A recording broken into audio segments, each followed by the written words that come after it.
Assalamualaikum warahmatullahi wabarakatuh. Waalaikumsalam warahmatullahi wabarakatuh. Yang terhormat Ibu calon guru gerak Ibu Sri Wahyuni SPG MPD, kemudian Bapak Ibu Guru SD Negeri Lamongan Sari 01 yang saya hormati.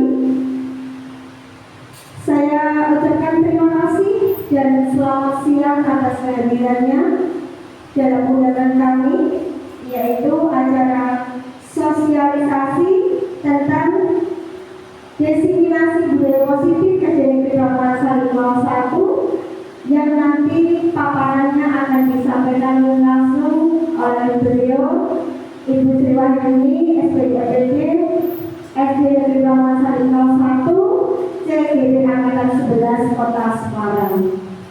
Harapan kami semoga acara ini berjalan dengan lancar sampai dengan selesai, tak ada halangan dan kendala sebab apapun.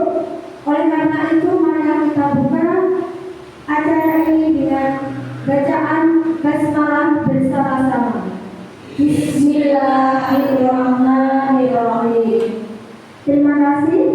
Untuk acara selanjutnya langsung saja pada paparan, yaitu diseminasi budaya positif SD Negeri Lamongan Sari 01 yang akan dipaparkan langsung oleh beliau Ibu Sri Wahyuni SPG MPD SD Negeri Lamongan Sari 01 CGD Angkatan 11 Kota Semarang. Waktu dan tempat kami persilakan.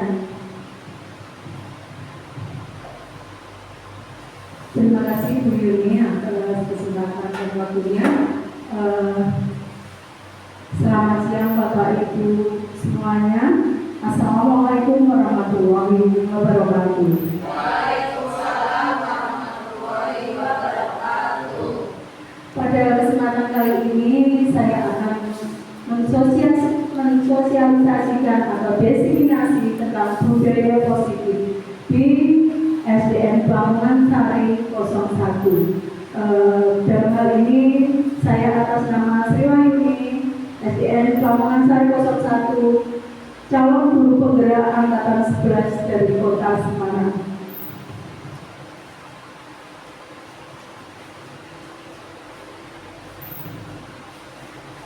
Ya, budaya positif itu apa Bapak Ibu? Ya, dengan adanya menjalankan budaya positif di sekolah maka akan mempermudah tercapainya tujuan pendidikan nasional sesuai dengan filosofi dari Ki Dewantara, yaitu pendidikan yang berpihak pada murid dan bersifat menuntun tumbuh dan hidupnya kekuatan kodrat yang ada pada siswa.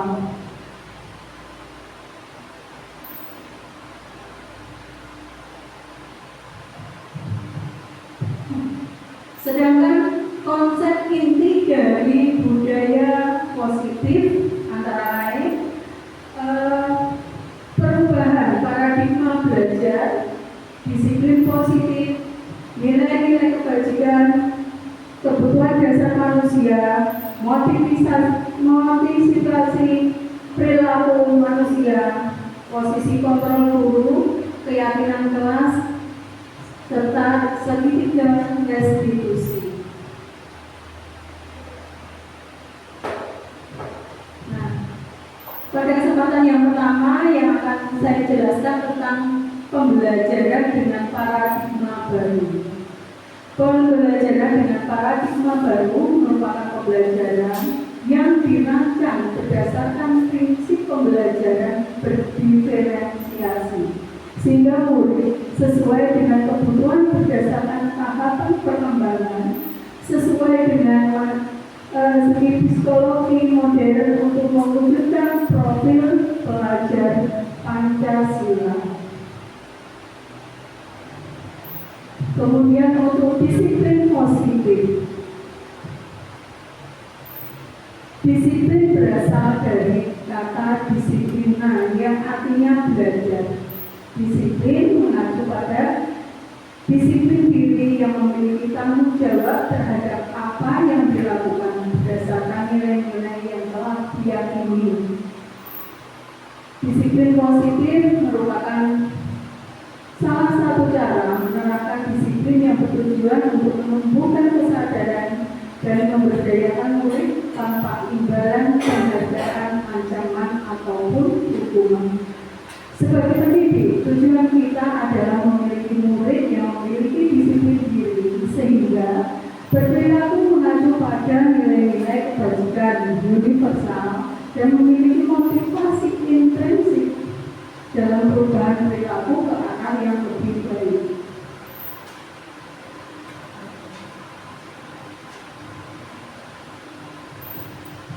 Kemudian, nilai-nilai kebajikan. Contoh nilai kebajikan institusi atau organisasi. Profil pelajar Pancasila meliputi beriman bertakwa terhadap Tuhan Yang Maha Esa dan berakhlak mulia dan berkebinekaan global, gotong royong, mandiri, dan bernarasistis. Kemudian dari IPO Primary Years Program atau PYP, toleransi rasa hormat, integritas, mandiri, menghargai, antusias, empati, keingintahuan, kreativitas, kerjasama, percaya diri, dan komitmen. Kemudian dari keterampilan hidup atau life skill dapat dipercaya lurus hati, pendengar yang aktif, tidak merendahkan orang lain, dan memberikan yang terbaik dari diri. Nah, sekarang tentang kebutuhan dasar manusia. Kebutuhan dasar manusia adalah segala sesuatu yang kita lakukan untuk dapat apa yang kita inginkan. Seluruh tindakan yang kita lakukan memiliki tujuan tertentu, dan semua usaha terbaik yang kita lakukan adalah dalam rangka agar kebutuhan dasar kita terpenuhi dengan baik.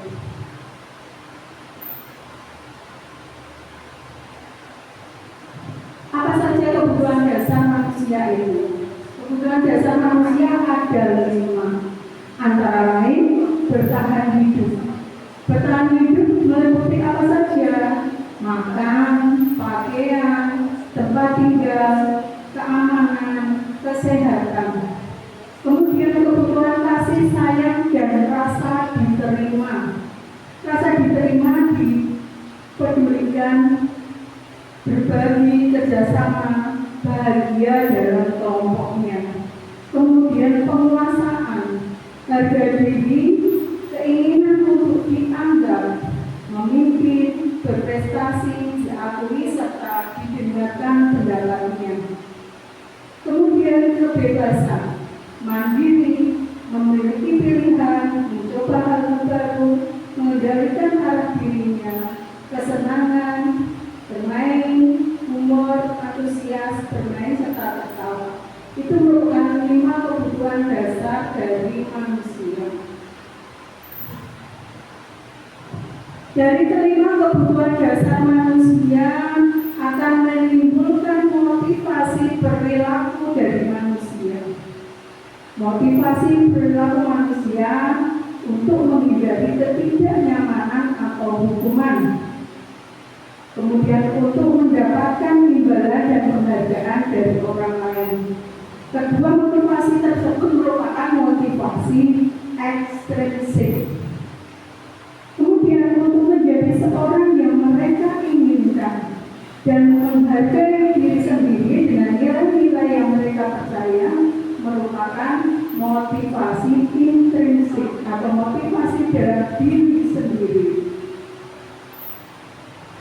Nah, sekarang saya akan membahas masalah perbedaan antara hukuman, konsekuensi, dan restitusi.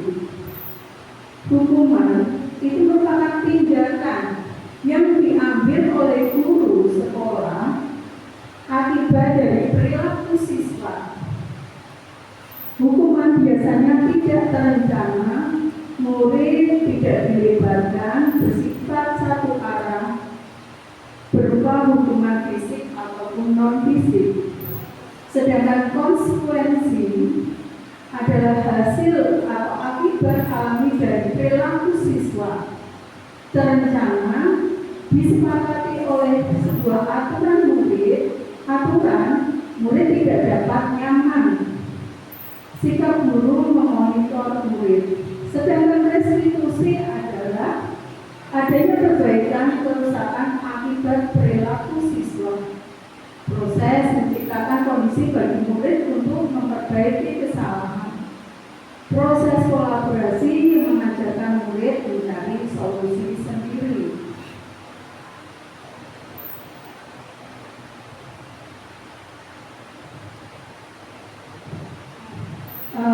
Kemudian untuk masuk dalam disiplin positif atau nilai kebajikan universal, ada pendapat dari Stephen and Covey, prinsip konsep leadership pada tahun 1991 mengatakan bahwa bila kita ingin membuat suatu kemajuan perlahan, sedikit-sedikit ubahlah sikap atau perilaku Anda. Namun, bila kita ingin memperbaiki cara-cara utama kita, maka kita perlu mengubah kerangka acuan kita. Ubahlah bagaimana Anda melihat dunia, bagaimana Anda berpikir tentang manusia. Ubahlah paradigma Anda, skema pemahaman dan penjelasan aspek-aspek tertentu tentang realita.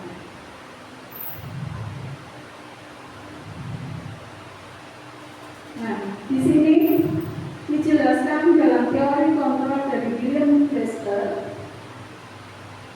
miskonsepsi tentang makna kontrol dari seorang guru, di mana ilusi guru mengontrol murid, ilusi bahwa semua kekuatan positif, efektif dan bermanfaat, ilusi bahwa kritik dan membuat rasa bersalah mampu menguatkan karakter. Kemudian ilusi guru adalah orang dewasa membentuk dan berhak memaksa.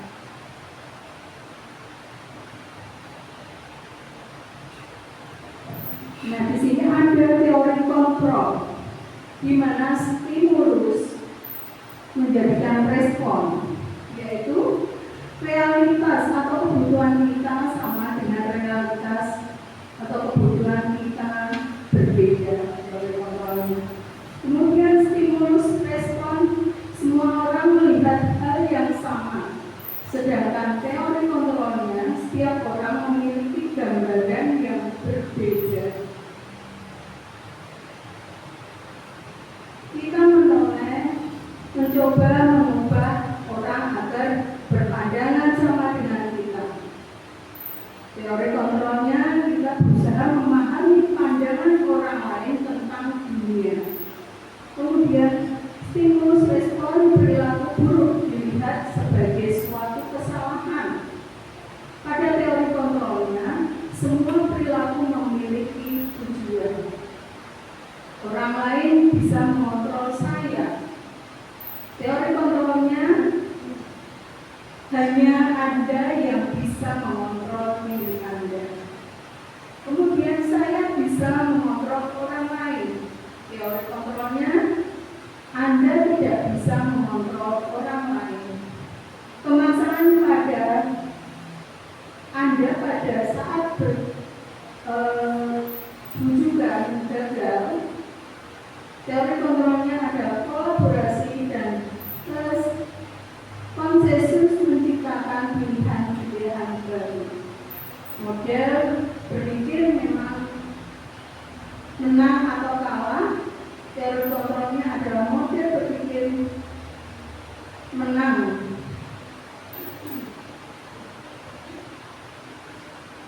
Nah, posisi kontrol seorang guru ada 5 hal.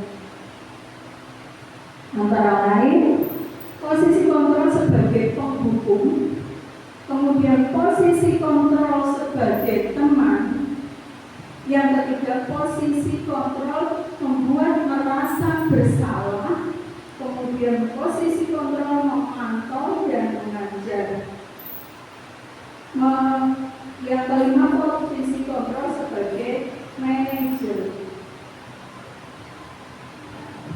Ini kita coba dalam satu kasus di mana posisi kontrol itu diterapkan. Sebagai contoh, satu kasus, siswa tidak memakai atribut lengkap pada saat upacara bendera. Pada saat posisi kontrol sebagai penghukum, guru akan menyuruh siswa menghormat bendera selama 1 jam. Nah, kalau posisi kontrolnya sebagai teman, kita akan memberitahu, ayo dong ikuti aturan. Saat ini tidak apa-apa, tidak membawa. Lain kali jangan sampai berbuat seperti ini lagi. Kemudian yang ketiga, posisi kontrol kita membuat siswa merasa bersalah, yaitu berapa kali ibu guru sedang memberitahu, mengapa tidak diperhatikan, kamu selalu mengecek latar ibu guru. Nah, untuk yang keempat, posisi kontrol guru sebagai pemantau. Kamu sudah melanggar aturan sekolah, kamu tahu konsekuensinya. Jangan diulang lagi ya. Nah, itu kalimat yang bisa digunakan guru, biasa digunakan guru sebagai pemantau. Sedangkan yang kelima adalah posisi kontrol guru sebagai manajer. Apakah kamu tahu kesalahan kamu? Kira-kira bagaimana kamu memperbaiki kesalahan? Apa kamu sanggup melaksanakannya? Nah, itu tadi serangkaian kata-kata atau kalimat yang kita sampaikan kepada siswa pada saat melakukan posisi kontrol. Nah, bagaimana cara menyelesaikan kasus tadi? Dalam penyelesaian kasus tadi, kita menggunakan segitiga restitusi dalam penyelesaian masalah. Di mana pada segitiga restitusi suatu proses dialog yang dilakukan guru yang bertujuan menghasilkan murid yang mandiri dan bertanggung jawab. Guru yang berperan sebagai manajer menggunakan segitiga restitusi dalam menyelesaikan masalah melalui 3 tahapan, yaitu menstabilkan identitas, kemudian memvalidasi tindakan yang salah, kemudian yang ketiga menanyakan keyakinan. Contoh dalam penanganan penerapan teknik segitiga restitusi dalam menangani permasalahan siswa tadi. Yang pertama, menstabilkan identitas. Nah, terjadi percakapan antara siswa dengan guru, di mana siswa tadi melakukan kesalahan. Contohnya, ini kebetulan ada berupa dialog antara siswa dengan guru. Contohnya dengan siswa yang bernama Maisya terkait dengan tidak mengenakan atribut pada saat upacara. Di sini Ibu Wahyuni bertanya pada Maisya, akhir-akhir ini Ibu melihat Maisya itu sering tidak memakai topi pada saat upacara. Ada apa Maisya? Kemudian Maisya menjawab, karena saya bangunnya kesiangan Bu, berangkat terburu-buru sehingga tertinggal atau tertinggal. Itu merupakan menstabilkan identitas atau menanyakan sebab akibatnya. Kemudian tindakan yang kedua adalah memvalidasi tindakan yang salah. Nah, di situ Ibu Wahyuni kalau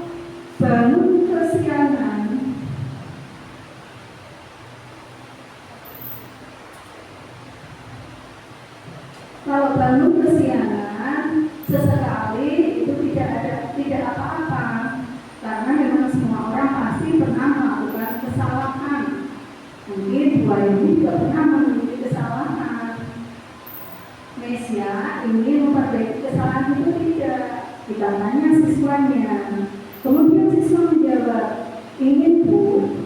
Kemudian kita tanya lagi, dengan cara apa? Siswa dipancing untuk mengungkapkan pendapatnya dengan memasang alarm jam. Kemudian buahnya bertanya lagi, memasang alarm jam untuk apa? Kemudian siswa akan menjawab lagi, biar bangunnya bisa lebih cepat atau lebih pagi. Nah, dari situ itu merupakan kegiatan yang bagus misalnya. Nah, setelah kegiatan validasi, kita memasukkan menanya keyakinan siswa. Di sini Bu ini melihat kesepakatan kelas yang sudah dibuat. Berarti kesepakatan apa yang sudah dilanggar Mesya? Kemudian Mesya menjawab, memakai atribut tempat pada saat upacara. Kemudian guru menanyakan lagi, Mesya sanggup melaksanakannya? Mesya menjawab lagi, ya Bu sanggup. Kemudian guru memberi apresiasi, ya untuk kebaikan kita bersama Mesya yakin akan melakukan dengan baik. Mesya menjawab lagi, iya Bu. Kemudian guru akan mengapresiasi jawaban siswa. Terima kasih Mesya, bisa boleh kembali ke kelas melanjutkan pelajaran. Nah, kemudian Mesya akan menjawab dengan terima kasih. Demikian tadi proses segitiga restitusi untuk menangani kasus siswa, di mana kita menggali potensi siswa untuk menjawab dan menyadarkan kesalahannya dan mencari solusi atas kesalahannya. Setelah tadi tentang keyakinan kelas, sebelum tadi tentang segitiga restitusi tadi, berarti menurut Bapak Ibu manakah dari keyakinan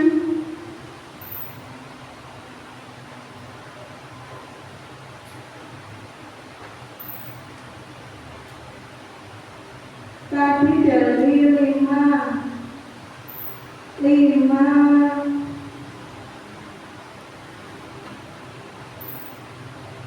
posisi guru yang tepat untuk kita lakukan kepada siswa. 5 posisi kontrol sebagai penghukum, sebagai teman, sebagai pembuat merasa bersalah atau pemantau dan sebagai manajer. Menurut Bapak Ibu, mana dari kelima posisi kontrol yang terbaik untuk siswa? Ya boleh kan? Iya, sebagai manajer. Kita sebagai manajer, seperti yang saya contohkan dalam segitiga restitusi tadi, posisi kontrol yang sebaiknya dipakai sebagai siswa dan sebagai guru adalah sebagai manajer, di mana kita membangkitkan, menyadarkan siswa tentang kesalahan yang telah dilakukan. Kita lanjutkan.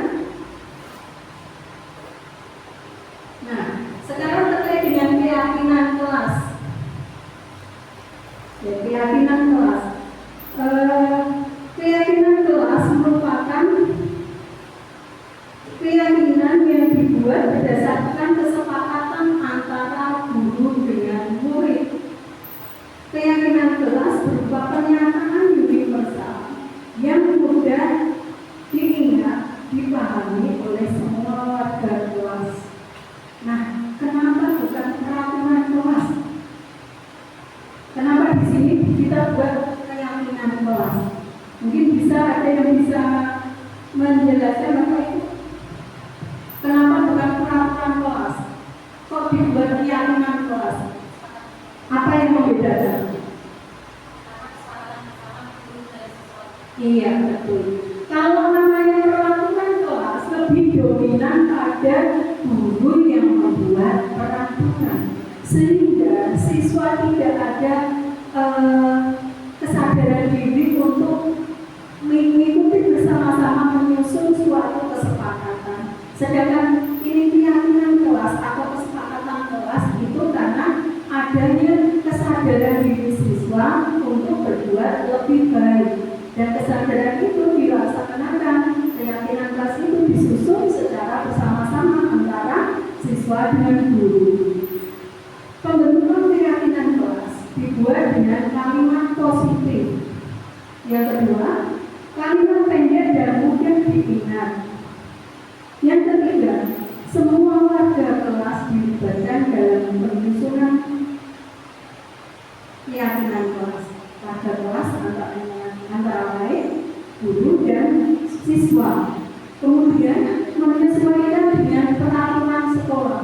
Jadi keyakinan kelas yang dibuat itu tidak boleh bertentangan dengan peraturan sekolah. Kemudian menyesuaikan dengan kondisi sekolah agar mudah diterapkan. Nah, ini saya memberikan satu contoh keyakinan kelas yang saya buat untuk kelas 2. Di antaranya tentang disiplin. Nah, di situ siswa bersama-sama membuat keyakinan kelas tentang disiplin. Kemudian tentang kerapian pakaian, kemudian melaksanakan tugas-tugas, kemudian belajar, membuang sampah pada tempatnya, doa bersama, kemudian jujur, bekerja sama, serta ramah pada temannya. Itu tentang keyakinan kelas yang coba saya buat. Di mana keyakinan kelas itu dibuat bersama-sama antara guru dengan siswa, sehingga siswa sadar apa yang harus dilakukan. Nah, demikian Bapak Ibu tentang yang desiminasi yang saya sampaikan. Mungkin ada pertanyaan yang mau disampaikan. Monggo.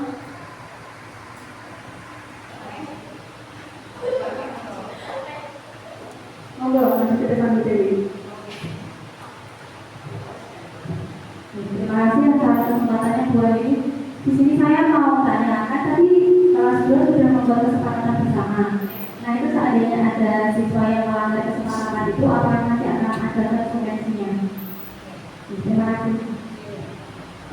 Tadi kita sudah, terima kasih, mohon apresiasi ya Bu Dewi, sudah menanyakan tentang keyakinan kelas.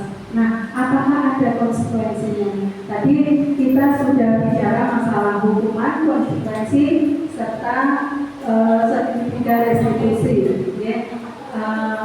Dalam pendidikan guru penggerak ini, kami ditekankan, dibimbing untuk tidak memberikan konsekuensi. Namun, apabila ada siswa yang melanggar peraturan, maka kita kenakan dengan penanganan memakai sertifikat restitusi. Jadi tidak bukan sistem menghukum atau konsekuensi yang nantinya akan membuat siswa merasa bersalah, namun menggunakan sertifikat restitusi. Di mana tadi dalam sertifikat restitusi tadi mulai dengan tahapan-tahapan tadi menanyakan tentang penyebabnya, mengapa siswa melakukan melanggar peraturan itu disebabkan karena apa.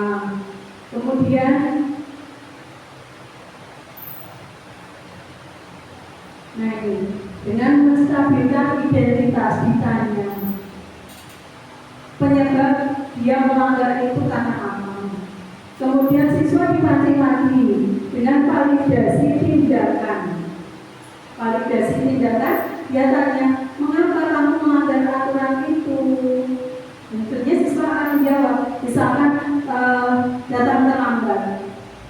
Kita memvalidasi dulu, menstabilkan identitasnya, dalam artian satu tindakan ditanyakan dulu. lagi Mesia. Mesia, kenapa kamu tidak datang terlambat? Itu kita menstabilkan identitas. Maka siswa akan menjawab pertanyaannya. Maaf Bu, mungkin karena saya bangunnya kesiangan. Nah, kita jangan langsung menjelaskan atau menyebutkan siswa. Kalau dijawab dengan maaf Bu, karena saya bangunnya kesiangan. Nah, kita akan memvalidasi tindakan yang salah. Tidak apa-apa bangun kesiangan, tapi sekali-kali saja. Jadi siswa itu akan merasa, oh aku tidak dipojokkan. Jadi dia masih punya inisiatif untuk bisa menjawab lagi pertanyaan dari guru. Kemudian setelah kita validasi tindakan yang salah, menurut kamu kalau terlambat itu salah atau tidak? Maka siswa akan menjawab, salah Bu. Nah, di bagian mana kesalahan kamu? Jadi kita kembalikan lagi, coba dilihat lagi pada kesepakatan kelas kita. Pada kesepakatan kelas, tindakan apa yang kamu salah? Maka siswa akan berpikir, dicari, oh datang terlambat atau datang tidak tepat waktu Bu. Seperti itu. Kemudian dari itu kita tanyakan lagi, bagaimana supaya siswa itu mempunyai alternatif jawaban atau penyelesaian dari masalah itu. Kemudian bagaimana caranya supaya kamu tidak terlambat. Maka siswa akan berpikir, entah nanti saya akan minta tolong ibu membangunkan lebih pagi atau memasang alarm supaya paginya bisa lebih pagi. Nah, setelah siswa menjawab seperti itu, kita stimulus lagi, kita berikan respon kepada siswa lagi. Bagus. Nah, apakah kalau nanti kamu sudah bangun pagi, kamu yakin bisa berangkat pagi? Nah, itu memberikan semangat siswa secara tidak langsung. Berarti kalau saya bangun pagi, saya harus bisa berangkat lebih pagi. Seperti itu. Kemudian dari tanggapan itu kita mengapresiasi, ya Bu, saya sanggup berangkat pagi. Nah, dari kegiatan seperti itu akan membuat siswa tidak merasa terhakimi, tidak merasa salah, tapi dia menyadari kesalahannya sehingga dia akan berusaha mencari jati dirinya untuk berbuat dengan lebih baik. Seperti itu Bapak Ibu. Namun dalam hal ini untuk masalah segitiga restitusi tidak berlaku pada siswa-siswa yang tidak dalam kondisi normal atau di luar normal, karena ini harus punya kesadaran tersendiri yang bisa diwawancarai. Demikian Bu Dewi, mungkin ada pertanyaan lagi yang lainnya? Ya, berikan monggo. Silakan maju.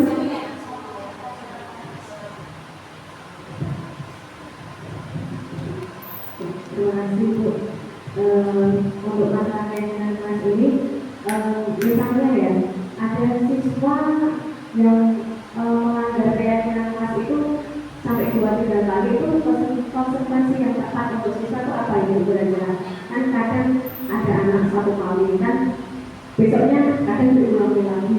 Nah, itu kira-kira cara mengatasinya yang tepat, kita kasih konsekuensi yang seperti apa supaya anak tersebut tidak melanggar lagi.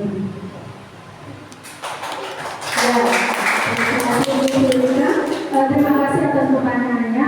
Untuk siswa yang melakukan kesalahan yang sudah beberapa kali, kalau tadi 1 kali kesalahan kita menggunakan segitiga restitusi, yang ini untuk beberapa kali kesalahan kita harus melibatkan orang tua.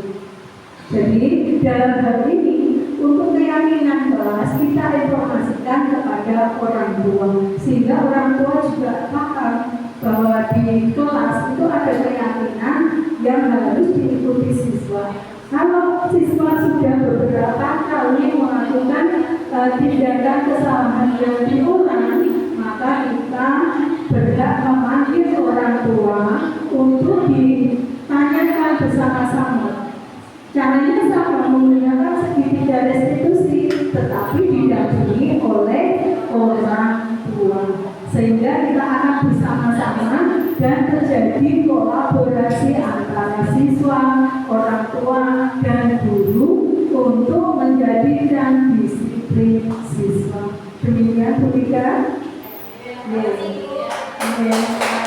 Demikian Bapak Ibu, informasi terkait disiplin positif yang semoga harapan saya kedepannya bisa kita laksanakan di sekolah, di mana pada pembelajaran ini kita memang benar-benar menjadikan murid itu mempunyai keyakinan, mempunyai nilai-nilai positif dan profil pelajar Pancasila.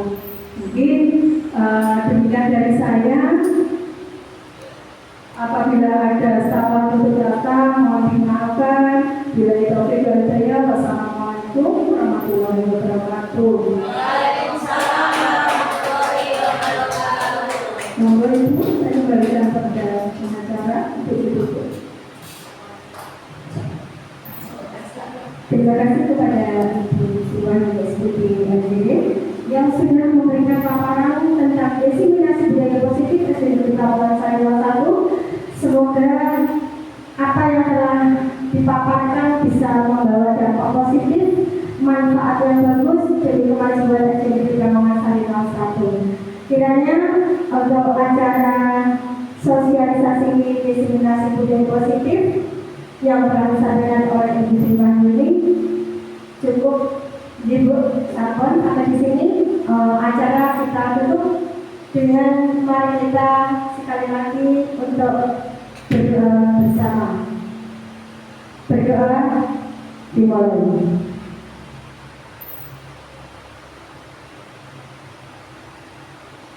Selesai.